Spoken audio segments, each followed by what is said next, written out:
Hi, everyone, and welcome to the Sales Leadership Awakening podcast. I'm Colleen Stanley, and joining me today is my co-host, Steven Rosen. Hello, Steven. Hello, Colleen. How you doing? Good, and once again, we're to tackle the age-old issue of bridging the knowing and doing gap. So I know we've been very fortunate again. We've got a great guest, so I'll turn it over to you to make that introduction. Well, thank you. And I'm very excited today that we have Ryan Thomas, who is VP of Americas for Elastic, which is a high-flying company, to be our guest on the Sales Leadership Awakening podcast. Ryan, thanks for joining us. Can you share with our audience a little bit about yourself, a little bit about your team, and of course, your company, which has been experiencing incredible growth and is a really exciting organization to be part of and to lead? Absolutely. Well, first of all, thanks for the opportunity to join you.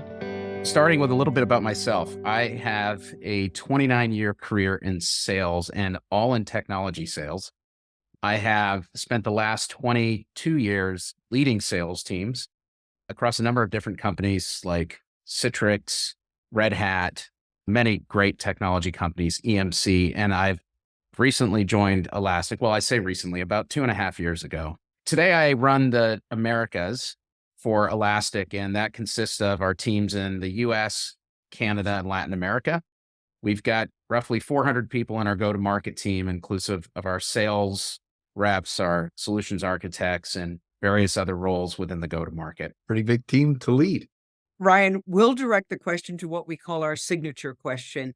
What was your awakening moment? Because you've been in leadership for a long time that really made you a more effective leader. And I know when we met prior to this, you had really emphasized the fact that the awakening moment was really how do you inspire a team? So part of our goal here is to always share the wisdom that we have from our guests. So can you tell us more about that?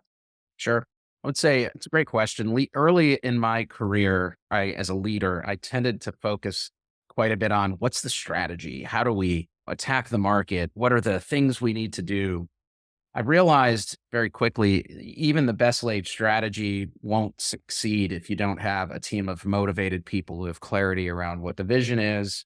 More importantly, at the individual level, they understand what success looks like.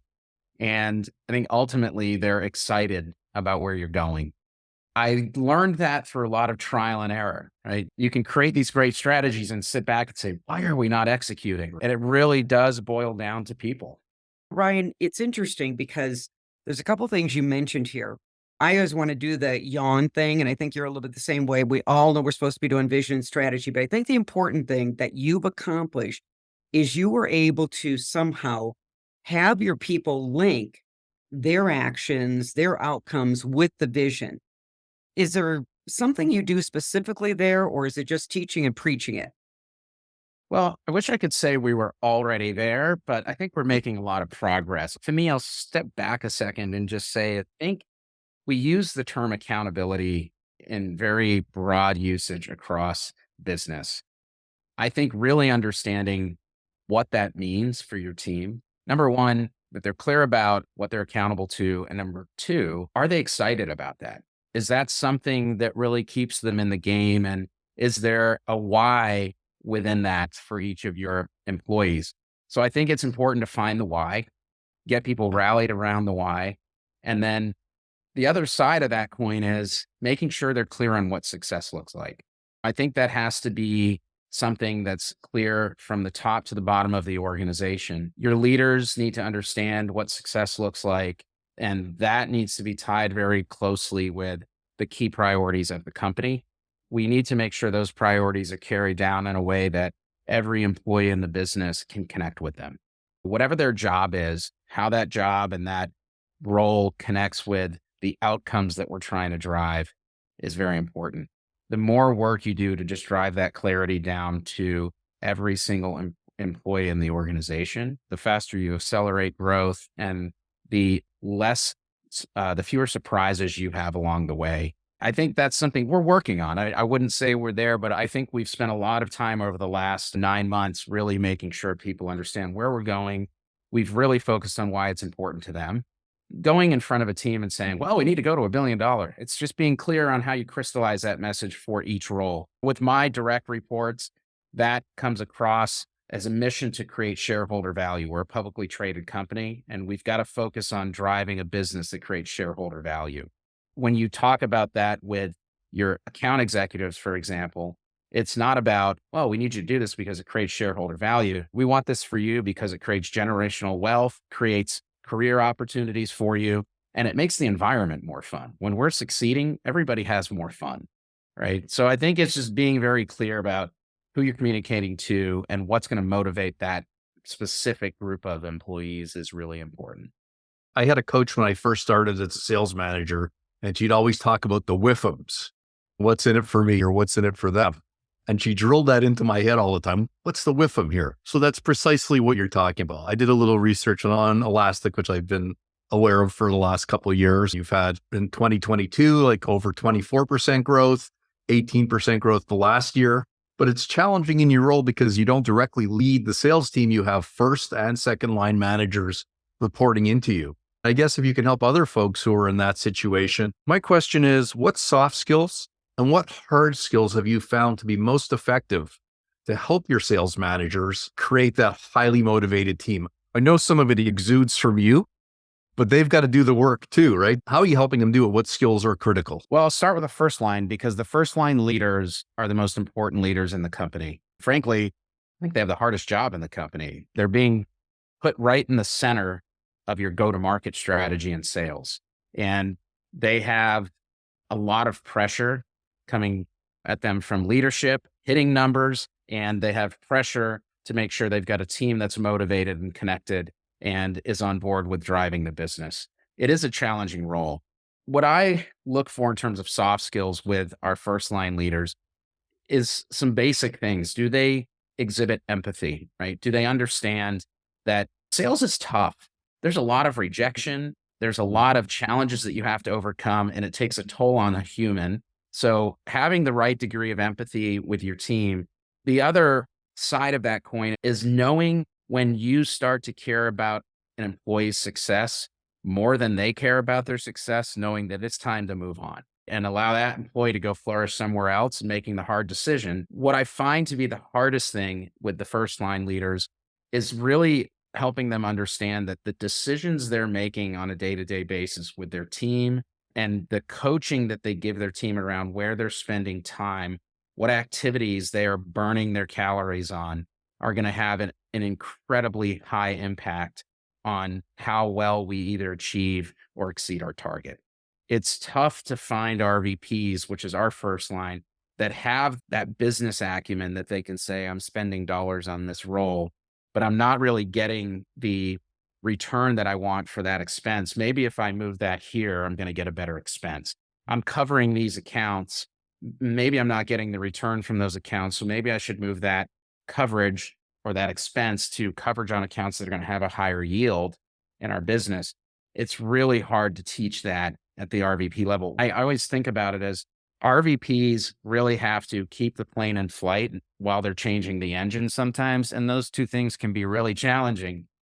The second line, and I will say at Elastic, we're going through a pretty big transformation. We're growing at such a fast rate. If you think about the RVP role 5 years ago at Elastic, they were running much smaller businesses. Those decisions weren't necessarily as important because you could get by, right? We're required to continue to grow at a certain rate and continue to drive profitability. Now there's a different lens on how you run your business because now those decisions become really important. And at the AVP level, which is our second line, the role is really transforming from just running sales teams to running a franchise. It's being mindful of you have a cost envelope of XYZ. You've got to make the best use of that cost envelope to go drive the outcome that the company needs. There's a lot of shifting right now going on in terms of our requirements of the leadership team. We're recognizing that, and there's some training, and there's a lot of, to your point, Steven, a lot of soft skills development that we need to make sure we give the team. That's what we're seeing here and what I've experienced in some of the other enterprise grade software companies that I've worked at. Those have been the things that you really need to see happening in your second and first line. We're seeing the soft skill, and that's really buried in there is what we're seeing is if you don't make those good decisions, if you aren't investing to drive the right outcome, it catches you. you don't have the pipeline that you need to drive your business. You can't get to the number because the way you're invested and you've deployed that expense in your business isn't driving the kind of result that you need. I always think about that the leading indicator is where are you deploying investment? What is the return you're getting? The lagging indicator is whether or not you have enough pipeline and can hit your number. It is fascinating because as you formalize and move from an entrepreneurial organization, just the side question here is, how do you measure the return on time? I speak to that quite a bit with companies I work with, and we call RGAs, results generating activities, but they're hard to measure. I think we're looking at it in a few different ways. The first is we look at our conversion rate of pipeline to close very closely across a number of different metrics. We're also looking at rep productivity. Is our rep productivity improving? Is it declining on a quarter to quarter, year to year basis? Basic things like that give us an indication of, are we burning our calories across the organization on the right set of activities to drive the outcome we need? Digging a little deeper, it's really looking at, are we covering the right accounts with the right go-to-market strategy and the right cost structure? What I've learned in my career is sometimes where you invest money and you think you're going to get a faster return or you can accelerate growth, you end up covering or over covering accounts where the probability of that account growing at a rate that actually makes sense for the investment is very low. It's fail fast, right? Get out of that model, move your expense and your investment to a part of the market where you're going to see the addressable spend at a much higher level and be able to attack that and go convert it to business. That's one of the things we're really looking at right now. What is the growth rate at an account level? And is that growth rate decelerating or accelerating? If it's decelerating, we're starting to ask ourselves, should we really continue to cover that in the same way? Great answer. Thank you. It is. And Stephen, I bet this is rolling through your head. It strikes me like what I'm hearing a lot is critical thinking skills. But the other one from a soft skills, and Ryan, not to put words in your mouth, but in the EQ world, we call it reality testing. And it's the ability to see things as they are versus how you want them to be. If you don't have that reality testing, you actually go into denial. I love the burning calories. That just really struck me, the critical thinking skills, but then the soft skill with it. One of the things when we met before that both Stephen and I grabbed was that leadership is not transactional. And yet I have to tell you what I'm observing in a very busy world, and it keeps getting busier and busier. People are transactional, and then they're not getting to the point where I've heard you say in this interview a couple times, they're not inspiring and they're not motivating. I know one of the things you do well is your Thursday morning meetings, and I'd love for you to share maybe how they came about and what you do in those Thursday morning meetings to support the team, both from hard skills and soft skills. Yeah, so we do several things, not just Thursdays. We have several meetings with the team. One thing that I implemented is a call that we hold with all leaders in the business every 2 weeks.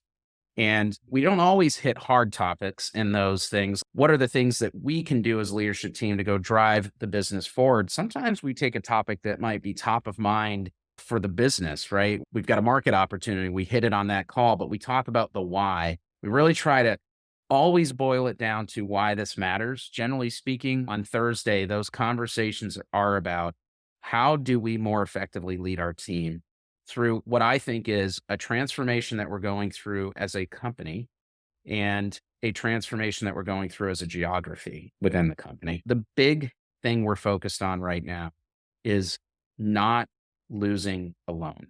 We're really trying to encourage leaders in the business to embrace the network of leaders around them, right? So they're peers, but also when you are thinking about building your go-to-market, working with the other supporting organizations within Elastic to make sure that you're looking at every opportunity through the right lens and we're doing the right thing for our customers. So there's a lot of focus on customer first, making sure that we are doing things that help our customers win, so on and so forth.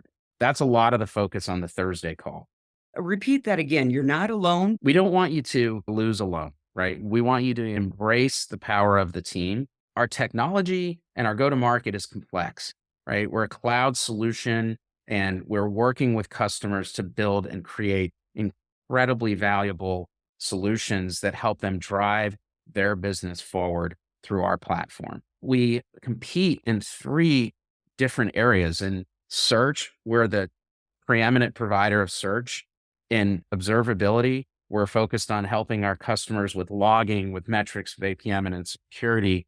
We are out there right now driving a ton of new SIM security solutions with our customers. What's happening through that is the team's realizing that all of these sales pursuits are becoming more complex. Customers have much bigger demands, and you can't solve that with just an AE, right? There's a team of people you got to bring to the customer. And it's not about just selling them technology, it's about selling them a solution that they know they're going to be able to acquire tech, get it implemented, and drive change in their business quickly. They want to make sure they have a partner, not a vendor. They want a partner there to help them. We're really trying to focus on the customer first mindset, which should drive a lot of behavior internally about how we think about working with our customers. That's a lot of the leadership calls around these things. It's how do we transform ourselves as leaders, not think about getting a deal done, right? Think about running a healthy business. Ryan, it's interesting because when you say it's getting more complex, and those are the salespeople that are going to remain employed. We all know this. If you're in a transactional that can actually go online, your job will be gone. With that said, do you ever have any challenges with people calling on the resources, even after you've told them, kind of that knowing and doing gap? And if so, what have you guys done to bridge that? Because again, people know they're supposed to be calling on the resources, and yet I've talked to enough sales leaders where they're not playing well together as a team or using the resources. We're seeing that in a few parts of our business, right? We now know that with that complexity comes a responsibility to ensure you're selling the right services in a transaction to enable the customer success. Selling services in a deal, it reduces the amount of time it takes a customer to get active in our solution. And the way that customer deploys our technology is going to be much more efficient for the customer. It's making sure AEs are engaging with that services team early enough in the deal cycle that it becomes part of the selling motion with the customer. That's one example. Another example is when you show up now to a customer and you're talking about elastic solutions, customers don't want to just know that you got great technology. They want to know that there's going to be a partner there to help them through the process of either migrating their existing technology to Elastic or implementing Elastic or that solution for the first time in their business. It's making sure your customer success team is at the table with you as you start to wind down the sales cycle. You want to make sure they have this comfort that we're going to be there to help them through that next phase. It's teaching people that having these other parts of our business involved in the sales cycle is incredibly important. The other thing they're learning on the flip side of that, getting deals done in a tech company takes a lot of work. There's legal, there's revenue implications that you have to talk through. There's a lot of things that have to happen on the back end of the deal while we're working through all of these other things. It's making sure that our sales team understands that process, because what a lot of our sales reps end up learning the hard way is you can't circumvent any of those steps. We have teams of people, like our deal desk team is there to help orchestrate deals and build orders and make sure all of that stuff gets done according to our revenue requirements. There's a lot of teamwork that has to happen, and where you see the AEs that really embrace that and they understand it and they know the process well, they do incredibly well. Where we see people stumble is when they try to circumvent all of these things and just do it all themselves, and then they end up dropping a deal at the end of the quarter. It's fascinating. And I know you're in a highly competitive space in terms of cloud-based services. It's fast-paced.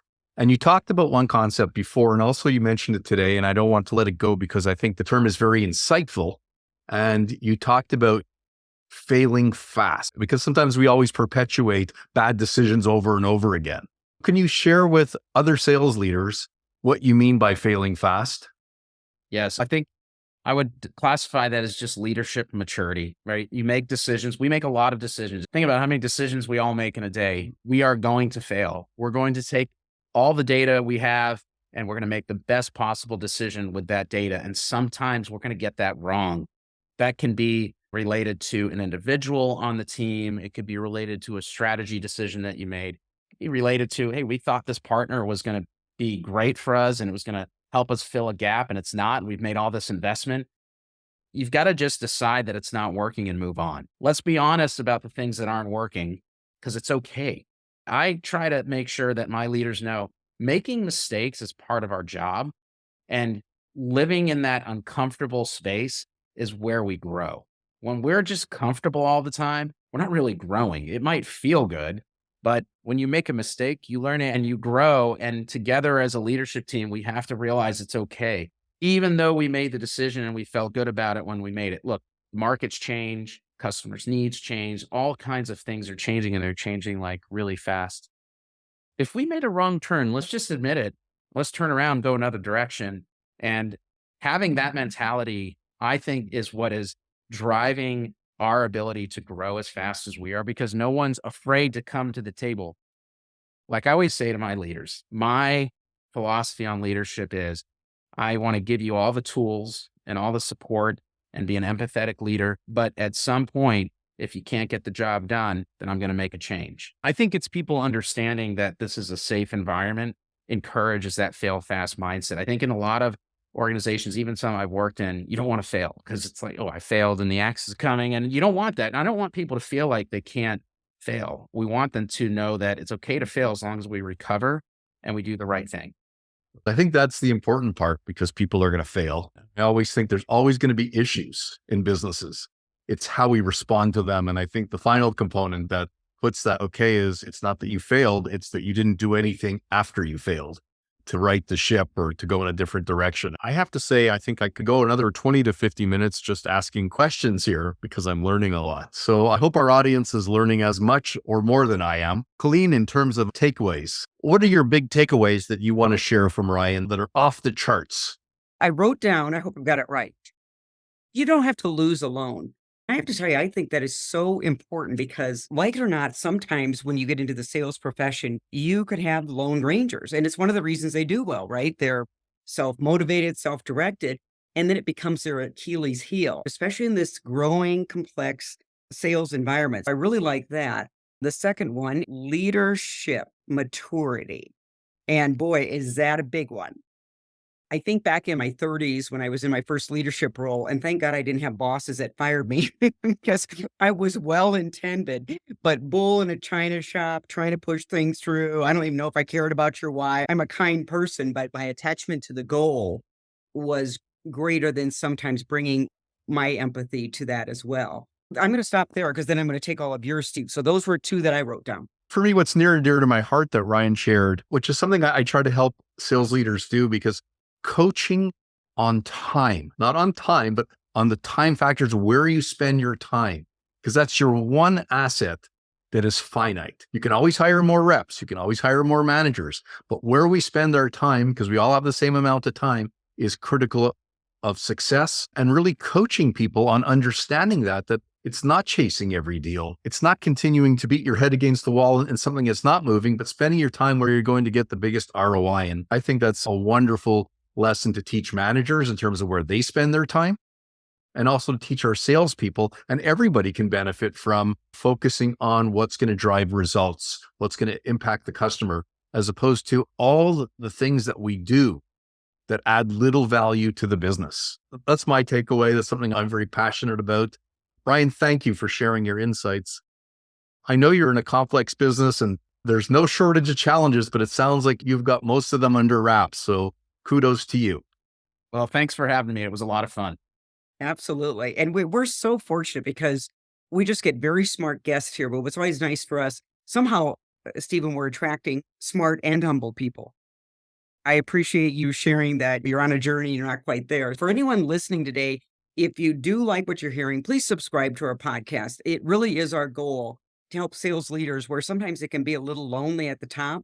We're bringing in guests that are in those same positions. They're either coaching a team or, in your case, like Ryan, you're coaching sales leaders. Thanks again for your time, especially after the busy weeks of travel you've had with your QBRs. You've got another quarter to go and you can focus on the business again, but always insightful. Ryan, again, on behalf of Colleen and myself, thank you for sharing. This is one of our great podcasts. So it's great having you and wishing you continued success. And to you as well. Thank you very much.